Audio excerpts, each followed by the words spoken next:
உங்களை சேர்த்துருவேன் அப்படின்னு சொல்லி ஒருத்தரை ஒரு தொழிலதிபரை மிரட்டினதாகவும் அந்த கேஸில் வந்து அந்த இன்ஸ்பெக்டர் வந்து மாட்டிட்டதாகவும் சொல்கிறாங்க.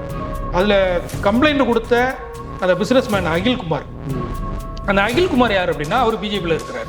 முகமது புகாரி அவர் தான் அந்த திருவேங்கடத்தை வந்து என்கவுண்டர் பண்ணவர், ஆம்ஸ்ட்ராங் கேஸில் உள்ள திருவேங்கடத்தை வந்து என்கவுண்டர் பண்ணவர். அப்புறம் வந்து இவர் சரவணன் அப்படின்னு சொல்லி இந்த இன்ஸ்பெக்டர் கூட புகாரி கூட சேர்ந்த இன்ஸ்பெக்டர் அவர் மேலேயும் நடவடிக்கை எடுத்திருக்கிறாங்க. ஆற்காடு சூறை சம்பவத்தில் ஈடுபட்டவங்களே ஆம்ஸ்ட்ராங் சம்பவத்திலையும் தொடர்பு இருக்குதா? ஏன்னா அந்த நெட்வொர்க் வந்து காசு தானே, உங்களுக்கு பணம் கொடுத்தா என்னன்னாலும் பண்ணுவோம் அப்படிங்கும்போது இன்னைக்கு நீங்கள் பணம் கொடுக்குறீங்க, நாளைக்கு அவங்க பணம் கொடுக்குறாங்க. அப்போ அந்த தென் மாவட்ட கூலிப்படையெல்லாம் அந்த காலத்திலே பேசினாங்க. டாஸ்மாக் பார் டெண்டரில் எடுக்கிறதுலேருந்து ரோடு கான்ட்ராக்ட் டெண்டர் எடுக்கிற வரைக்கும் இந்த ரவுடிகளையும் கூலிப்படைகளையும் அவங்க துணைக்கு எடுக்கிறாங்க.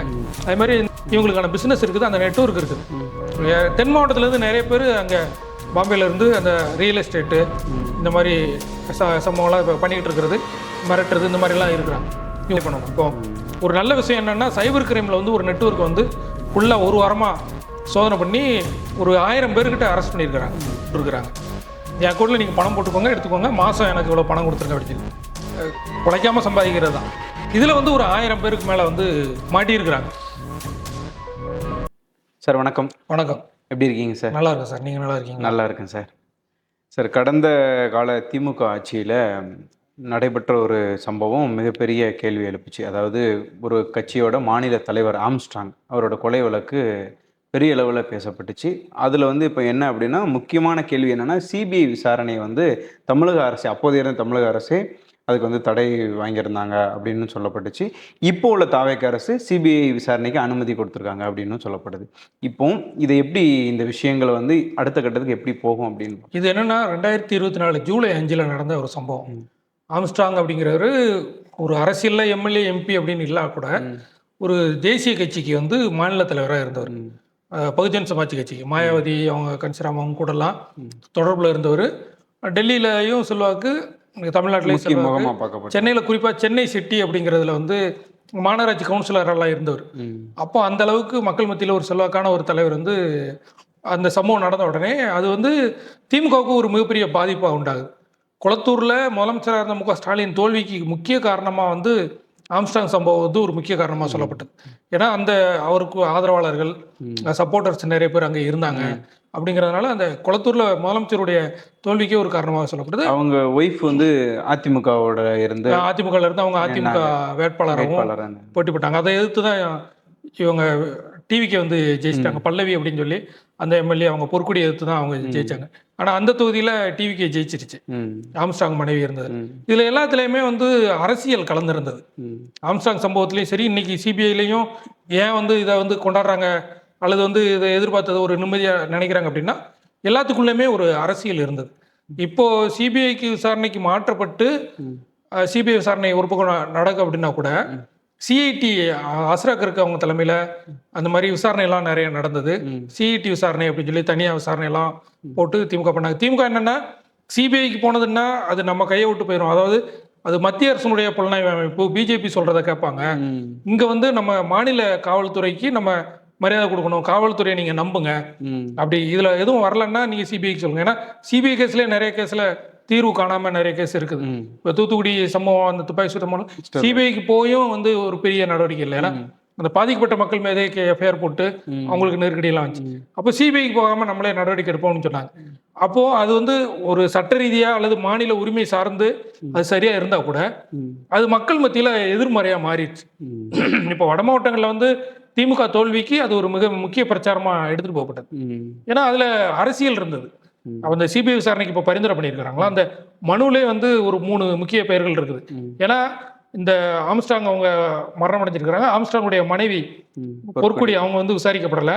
அப்புறம் வந்து பார் கவுன்சில் தலைவராக இருக்கக்கூடிய அட்வொகேட் அமல்ராஜ் அவங்க வந்து விசாரிக்கப்படலை. அப்புறம் காங்கிரஸ் கட்சியினுடைய தலைவர், அப்போ மாநில தலைவராக இருந்த செல்வ பெருந்தகை, இவங்க 3 பேரையுமே விசாரிக்கப்படலை. அப்படிங்கிறத அந்த சிபிஐ கேட்டிருப்பாங்கல்ல, அந்த இதில் வந்து அவங்க சொல்றாங்க. அப்போ இந்த 3மே வந்து அரசியல் சார்ந்த விஷயங்களா மாறுது. அப்போ இப்போ சமீபத்தில் நடந்த சம்பவம் என்ன அப்படின்னா, இவர் ஒரு இன்ஸ்பெக்டர் வந்து ஆம்ஸ்ட்ராங் கேஸில் வந்து உங்களை சேர்த்துருவேன் அப்படின்னு சொல்லி ஒருத்தரை ஒரு தொழிலதிபரை மிரட்டினதாகவும் அந்த கேஸில் வந்து அந்த இன்ஸ்பெக்டர் வந்து மாட்டிட்டதாகவும் சொல்கிறாங்க. அதில் கம்ப்ளைண்ட் கொடுத்த அந்த பிசினஸ் மேன் அகில்குமார். அந்த அகில்குமார் யார் அப்படின்னா அவர் பிஜேபியில் இருக்கிறார். அப்போ அந்த பிஜேபி பிரமுகர் வந்து ஆம்ஸ்ட்ராங் கேஸில் உங்களை சேர்த்துருவேன்னு ஒரு இன்ஸ்பெக்டர் மிரட்டுறாரு. அந்த மிரட்டலுக்கு பயந்து அவர் 30 லட்சமோ 35 லட்சமோ கொடுக்குறாரு. நான் அந்த கேஸுக்கு எனக்கு சம்மந்தமே இல்லை அப்படின்னு சொல்லி அவர் அந்த காசு கொடுக்காம கூட இருந்திருக்கலாம். ஆனால் அவர் கொஞ்சம் கொஞ்சமா 2 லட்சம் 3 லட்சம் அப்படின்னு சொல்லி 35 லட்சம் கொடுத்துருக்கிறாரு அவர் பிஜேபியில் உள்ள அகில்குமார். அப்போ இங்கேயும் உள்ள அரசியல் வருது. ஏன்னா அந்த விசாரணை அதிகாரி இன்வெஸ்டிகேஷன் ஆஃபீஸர் ஐவோ சொல்லுவாங்க.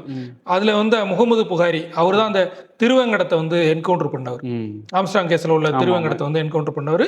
அப்புறம் வந்து இவர் சரவணன் அப்படின்னு சொல்லி இந்த இன்ஸ்பெக்டர் கூட புகாரி கூட சேர்ந்த இன்ஸ்பெக்டர் அவரு மேலேயும் நடவடிக்கை எடுத்திருக்கிறாங்க. புகாரி வந்து கைது செய்யப்பட்டிருக்காரு. புகாரியை கஸ்டடி எடுக்கணும் அப்படின்னும் போலீஸ் வந்து முயற்சி பண்ணிட்டு இருக்காங்க. ஏன்னா அந்த அவருக்கு வந்து சம்பவ செந்தில் கூட தொடர்பு இருக்கும் அப்படிங்கிற மாதிரி சொல்றாங்க. ஏன்னா ஆம்ஸ்ட்ராங் கேஸ்லேயே வந்து ஒரு 4 முக்கிய காரணங்கள் சொன்னாங்க. ஒன்று வந்து சம்பவ செந்தில் தென் மாவட்டம் சேர்ந்தவர், இங்க வந்து அட்வொகேட்டா இருந்தவர், நிறைய பஞ்சாயத்துக்கெல்லாம் பண்ணவர், பிற்காலத்தில் ரவுடியா மாறிட்டார். சென்னையில் ஒரு முக்கிய முகமா பார்க்கப்பட்டார். போலீஸால நெருங்க முடியாத ஒரு ரவுடி அப்படின்னு அவருக்காக நிறைய பேர் போராட்டம்லாம் பண்ணியிருக்கிறாங்க. சம்பவ செந்தில் இதுக்கு முன்னால ஒரு 10 வருஷம் பின்னால போய் பார்த்தோம்னா சம்பவ செந்தில் மேல எந்த கேஸும் போடக்கூடாது, கைது பண்ணக்கூடாது, சம்பவம் செந்தில் அப்படின்லாம் சொல்லலாம். அப்படின்னு சொல்லி அவருக்காக வந்து நிறைய ஆதரவாளர்களா இருக்கிறாங்க. அந்த ஆதரவாளர்கள் யாருமே பெருசா விசாரிக்கப்படலை இந்த கேஸ்ல. ஆம்ஸ்ட்ராங் கேஸ் சம்பவ செந்தில மட்டும்தான் குறி வச்சு தேடிக்கிட்டே இருக்காங்களே தவிர இதுக்கு முன்னால ஒரு 10 வருஷம் 15 வருஷத்துக்கு முன்னால அவர் கூட தொடர்புல இருந்தவங்க யாரு அப்படின்னு சொல்லி விசாரிக்கப்படலை. அப்புறம் இன்னொரு ஆம்ஸ்ட்ராங் கேஸ்ல வந்து மொத்தம் 4 காரணம் சொன்னல. ஒன்று வந்து அவர் ரவுடி நாகேந்திரன் பையன் அசோத்தமன், அவருக்கும் இவருக்கும் ஒரு பஞ்சாயத்து பிரச்சனை. அப்புறம் வந்து ஆற்காடு சுரேஷ் அப்படின்னு சொல்லி ஒரு பெரிய ரவுடி, அந்த ரவுடி சம்பவம். அப்புறம் சம்பவ செந்தில் கூட ஒரு லேண்டு பிரச்சனைகளை 2 பேருக்குமே ஒரு மோதல் வருது. அப்புறம் தென்னரசு அப்படிங்கிற ஒரு கொலை சம்பவத்திலையும் அதுலேயுமே இந்த 4 தான் முக்கிய காரணமா சார்ஜ் ஷீட்ல வந்து போலீஸ் வந்து சொல்லியிருந்தாங்க. இப்போ இந்த 4 மோட்டிவ்ல தான் ஆம்ஸ்ட்ராங் சம்பவம் நடந்தது அப்படின்னு. இதை ஒருங்கிணைச்சது வந்து ரவுடி நாகேந்திரன் சொல்லி A1 அவரை தான் சேர்த்திருந்தாங்க. அவர் ஆனால் உடல் நலம் இல்லாமல் இறந்து போயிட்டாரு, ஆஸ்பத்திரியில் வந்து இறந்து போயிட்டாரு. ரவுடி திருவேங்கடம் வந்து இறந்து போயிட்டார். இந்த ஆற்காடு சுரேஷ் சம்பவத்தில் பார்த்தீங்கன்னா அந்த சம்பவத்தை வந்து பட்ன பக்கத்தில் நடக்குது. சம்பவம் நடக்கும்போது இவர் ஆம்ஸ்ட்ராங் வந்து காரில் உட்காந்து பார்த்துருந்தாரு, சம்பவம் இது பண்ணாரு வச்சாருன்னு சொல்லி அந்த குற்றச்சாட்டை வந்து சொல்லியிருந்தாங்க. அந்த ஆற்காடு சுரேஷ் சம்பவத்தில் முக்கியமான குற்றவாளிகள் யாருன்னா திருநெல்வேலி ஏரியால நாங்குநேரி கூலிப்படை. அந்த நாங்குநேரி கூலிப்படை தான் அந்த ஆற்காடு சுரேஷ் சம்பவத்தில் முக்கியமாக ஈடுபட்டது. அப்போ அவங்களுக்கும் ஆம்ஸ்ட்ராங்குக்கும் என்ன சம்பந்தம், அவங்களுக்கும் சம்பவ செந்திலுக்கும் என்ன சம்பந்தம், இப்படிலாம் பல முகங்களா வந்து இந்த கேஸினுடைய அந்த வட்டம் இருக்குல்ல, வட்டம் வந்து அரசியலுக்கு நிறைய அரசியல் இருக்குல்ல. அதுல திமுக அதிமுக அப்படிங்கிறது வெளிப்படையா வரலன்னா கூட உங்களுக்கு காங்கிரஸ் பிஜேபி வந்து பகிரங்கமா குற்றச்சாட்டுக்கு உள்ளாகிருக்காங்க, அவங்க வந்து உள்ள இருக்கிறாங்க. அப்போ இது அரசியல் சார்ந்த ஒரு விஷயமா இருக்கிறதுனாலதான் சிபிஐ விசாரணைக்கு வேணும் அப்படின்னு சொல்லி அன்னைக்கு வந்து கோரிக்கை வச்சாங்க. ஏன்னா அது மாநில அரசு விசாரிக்க கூடாது, மத்திய அரசு சார்ந்த சிபிஐ விசாரிக்கணும் அப்படின்னு சொல்லி இப்போ சிபிஐ வந்து களை இறங்கியிருக்கிறாங்க. அவங்க ஒரு நேர்மையா இதெல்லாம் இந்த வட்டத்தை எல்லாம் எடுத்து ஆற்காடு சுரேஷ் சம்பவத்தில் யாரெல்லாம் ஈடுபட்டாங்க, அவங்களுக்கும் ஆம்ஸ்ட்ராங்கும் என்ன சம்பந்தம், ஆற்காடு சுரேஷ் சம்பவத்தில் ஈடுபட்டவங்களே ஆம்ஸ்ட்ராங் சம்பவத்திலையும் தொடர்பு இருக்குதா?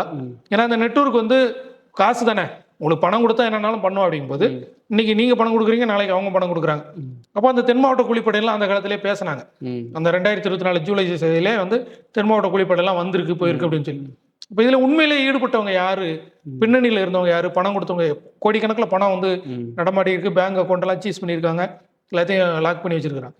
இருந்தாலும் உண்மையிலே இந்த நெட்வொர்க் அப்படிங்கிறது பெரிய நெட்வொர்க். அது சென்னையில் மட்டும் கிடையாது. ஏன்னா தென் மாவட்டத்தில் என்ன சம்பவம் நடந்தாலும் தப்பிச்சு சென்னைக்கு வருவாங்க, திண்டுக்கலுக்கு போவாங்க, தேனிக்கு போவாங்க அப்படின்லாம் குற்றச்சாட்டுகள் இருக்குது. இப்போ இந்த சிவகங்கை புதுக்கோட்டை அந்த மாவட்டங்கள்லாம் பார்த்தீங்கன்னா சின்ன சின்ன பசங்க 17 வயசு 16 வயசு 20 வயசு 21 வயசுலலாம் ரவுடிகளா மாறுறாங்க. அப்போ இந்த இதுக்கு எல்லாத்துக்குமே பின்புலமா அரசியல் இருக்குது. வெறுமனே அது திமுக அதிமுக இந்த கட்சி அரசியலை தாண்டி இந்த கூலிப்படை அரசியல், ரவுடி அரசியல் அப்படிங்கிறது டாஸ்மாக் பார் டெண்டர்ல எடுக்கிறதுல இருந்து ரோடு கான்ட்ராக்ட் டெண்டர் எடுக்கிற வரைக்கும் இந்த ரவுடிகளையும் கூலிப்படைகளையும் அவங்க துணைக்கு எடுக்கிறாங்க. அதே மாதிரி இந்த கஞ்சா போதெல்லாம் நம்ம சொல்றோம்.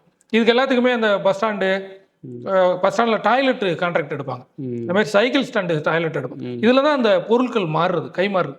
இது எல்லாமே போலீஸுக்கு தெரியும். போலீஸுக்கு தெரிஞ்சு சம்மந்தம் இருக்கிறதுனால தான் ஒரு இன்ஸ்பெக்டரே வந்து புகாரி சஸ்பெண்ட் ஆயிருக்காரு, அரெஸ்ட் ஆயிருக்காரு. அப்போ இந்த காவல்துறைக்கும் அவங்களுக்குமான அந்த தொடர்புகள் இதெல்லாம் நேர்மையாக விசாரிக்கப்பட்டது அப்படின்னா அது வெறுமனே சிபிஐ விசாரிப்பாங்க அப்படின்னு சொல்லி டிவிகே அரசு வந்து அமைதியாக இருக்கக்கூடாது.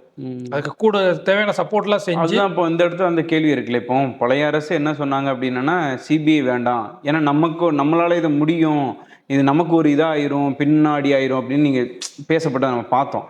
தாவேக்கா அரசு ஏன் அந்த இடத்துல அப்போ அவங்க ஏன் அதை இல்லை, அவங்க டிஎம்கே வந்து என்னன்னா 29 பேர் குற்றச்சாட்டு சொன்னாங்க. 4 முக்கியமான காரணங்கள் இதுதான் காரணம், அந்த 4 சம்பவத்தில் உள்ளவங்களும் நெட்வொர்க்காக சேர்ந்துருக்கிறாங்க அப்படிங்கிறத அவங்க சொன்னாங்க. இப்போ இந்த சம்பவத்தில் பார்த்தீங்கன்னா திமுக அரசு என்னன்னா 29 பேர் மேலே குற்றச்சாட்டு இது பண்ணாங்க, 27 பேர் வந்து அரெஸ்ட் பண்ணிட்டாங்க. இதில் வந்து தப்பிச்சு போனது அப்படின்னா சம்பவ செந்திலும் மொட்டை கிருஷ்ணன் இவங்க 2 பேர் தான் தப்பிச்சு போனது. இதில் இவங்க 2 பேருமே அட்வொகேட் அப்படிங்கிற ஒரு போர்வை இருக்குது. இவங்களுக்கு வந்து தமிழ்நாட்டில் மட்டும் கிடையாது, பிஸ்னஸ் அப்படிங்கிறது பிஸ்னஸ்னா அவங்க பண்ணுற பிஸ்னஸ் பீகாரில் இருக்குது, குஜராத்தில் இருக்குது, பாம்பேயில் முக்கியமாக இருக்குது. பாம்பே தாராவி அந்த சைடில் மட்டும் இல்லாமல் பாம்பே சுற்றி நிறைய இடத்துல வந்து இவங்களுக்கான பிஸ்னஸ் இருக்குது, அந்த நெட்வொர்க் இருக்குது. தென் மாவட்டத்துலேருந்து நிறைய பேர் அங்கே பாம்பேலேருந்து அந்த ரியல் எஸ்டேட்டு இந்த மாதிரி சம்பவம்லாம் இப்போ பண்ணிக்கிட்டு இருக்கிறது, மிரட்டுறது இந்த மாதிரிலாம் இருக்கிறாங்க. இவங்க மேலே கேஸ் எல்லாம் அங்கே இருக்குது. அப்போது இந்த நெட்வொர்க்கில் இவங்க இருக்கிறாங்களா இல்லையா அப்படிங்கிறத போலீஸ் வந்து தோண்டணும். ஏன்னா இங்கே உள்ள போலீஸுக்கு தெரியும், கான்டாக்டில் இருக்கிறாங்க, ஃபோனில் பேசியிருக்கிறாங்க, வச்சுருக்கிறாங்க. இப்போ சம்பவ செந்தில் கூட உணவு டெலிவரியில் இருக்கக்கூடியவங்க மூலமாக, பிஸ்னஸ் பண்ணுறவங்க மூலமாக பேசியிருக்காங்க. அந்த இன்ஸ்பெக்டரே பேசியிருக்காரு, ஆம்ஸ்டாங் ஐஓ இன்வெஸ்டிகேஷன் ஆஃபீஸரே பேசியிருக்காரு அப்படிங்கிற வரைக்கும் இன்னைக்கு வெளியில் வருது. அப்போ இதில் எல்லாத்துலேயுமே அரசியல் இருக்குது, காங்கிரஸ், பிஜேபி, திமுக, அதிமுக அப்படின்னு இருக்குது. அப்போ டிவிக்கு என்ன செய்யணும்னா இதில் நாங்கள் நேர்மையான ஒரு அரசு, இதில் வந்து வெளிப்படைத்தன்மையாக நாங்கள் விசாரணை பண்ணுவோம் அப்படின்னா இந்த நெட்வொர்க்கை வந்து அவங்க காலி பண்ணுவோம். அது வந்து வெறுமனே ஆம்ஸ்டாங் கேஸுக்கு மட்டும் தீர்வு கொடுக்காது. நாட்டில் சட்டம் ஒழுங்கு பிரச்சனை, நிறைய வழிப்பறி, கொலை பண்ணுறது எல்லாத்துக்குமே அது ஒரு தீர்வு கொடுக்கும். ஏன்னா ஒரு கூலிப்படையாக ஒருத்தன் போகிறான் அப்படின்னா அவன் அந்த சம்பவம் மட்டும் செஞ்சுட்டு பேசாமல் இருக்க மாட்டான். அவனுக்கு அடுத்த நாள் அவனுக்கு செலவுக்கு என்ன செய்வான்னா ஒரு செயின் வைக்கிறது, ஒரு வீடு புகுந்து இது பண்ணுறது அப்படின்னா இப்போ இந்த நெட்வொர்க் வந்து காலி பண்ணணும். இப்போ ஒரு நல்ல விஷயம் என்னன்னா சைபர் கிரைமில் வந்து ஒரு நெட்வொர்க் வந்து ஃபுல்லாக ஒரு வாரமாக சோதனை பண்ணி ஒரு 1000 பேர்கிட்ட அரெஸ்ட் பண்ணியிருக்கிறாங்க. அந்த இது சொல்லுவாங்கல்ல, பேங்க்ல உங்க அக்கௌண்ட்ல பணம் போடுறது, அந்த அக்கௌண்ட்டை எடுக்கிறது, போலியா ஏமாத்துறது, இந்த மாதிரி இது வந்து இப்போ இந்த டிஜிட்டல் லாக் அப்படின்னு பண்ணி பேங்க்ல வந்து உங்க அக்கௌண்ட்டை வந்து ஃப்ரீஸ் பண்ணிட்டு பணத்தெல்லாம் எடுக்கிறது, அப்புறம் மோசடி பண்ணுறது, உங்கள் அக்கௌண்ட்டுக்கு இவ்வளோ பணம் வந்திருக்கு நீங்கள் இதை போடுங்க அப்படின்னு சொல்லி இந்த மோசடி பண்ணுறதுக்குன்னு அக்கௌண்ட் வந்து வாடகை கொடுத்துருக்குறாங்க. என் அக்கௌண்ட்டில் நீங்கள் பணம் போட்டுக்கோங்க, எடுத்துக்கோங்க, மாதம் எனக்கு இவ்வளோ பணம் கொடுத்துருங்க அப்படின்னு சொல்லி உழைக்காமல் சம்பாதிக்கிறது தான். இதில் வந்து ஒரு 1000 பேருக்கு மேலே வந்து மாட்டியிருக்கிறாங்க. அப்போது நம்ம போலீஸ் திறமையான போலீஸ் தான் நடவடிக்கை எடுப்பாங்க. அவங்களுக்கு வந்து எந்த அரசியல் தலையீடு இருக்கக்கூடாது. அப்படி இல்லை அப்படின்னா நேர்மையாக நடவடிக்கை எடுப்பாங்க. இது வந்து இந்த ஆம்ஸ்டாங் கேஸில் இருந்து இந்த நெட்வொர்க்கை ஃபுல்லாக சென்னை மட்டும் இல்லாமல் தென் மாவட்டத்தில் வரைக்கும், ஏன்னா நிறைய தென் மாவட்ட சம்பவமே இதில் இருக்குது. ஆற்காடு சுரேஷ் சம்பவத்தில் தென் மாவட்டம் நாங்குநேரி கூலிப்படையை இதில் ஈடுபட்டுருக்கிறாங்க. அப்போ இந்த கூலிப்படைகளை எல்லாம் இந்த நெட்வொர்க்கை கரெக்டாக பிடிச்சி எடுத்தாங்க அப்படின்னா அது நாங்குநேரியிலேருந்து பாம்பே வரைக்கும் எல்லாமே மாட்டுவாங்க. இதை வந்து வெறுமனே ஆம்ஸ்டாங் கேஸு, சிபிஐ அப்படின்னு மட்டும் இல்லாமல் டிவிகே அரசு நேர்மையாக செயல்பட்டாங்க அப்படின்னா தமிழ்நாடு ஒரு அமைதி பூங்கான்னு சொல்கிறோம்ல, அதுக்கான வாய்ப்புகள் வந்து உருவாகும்.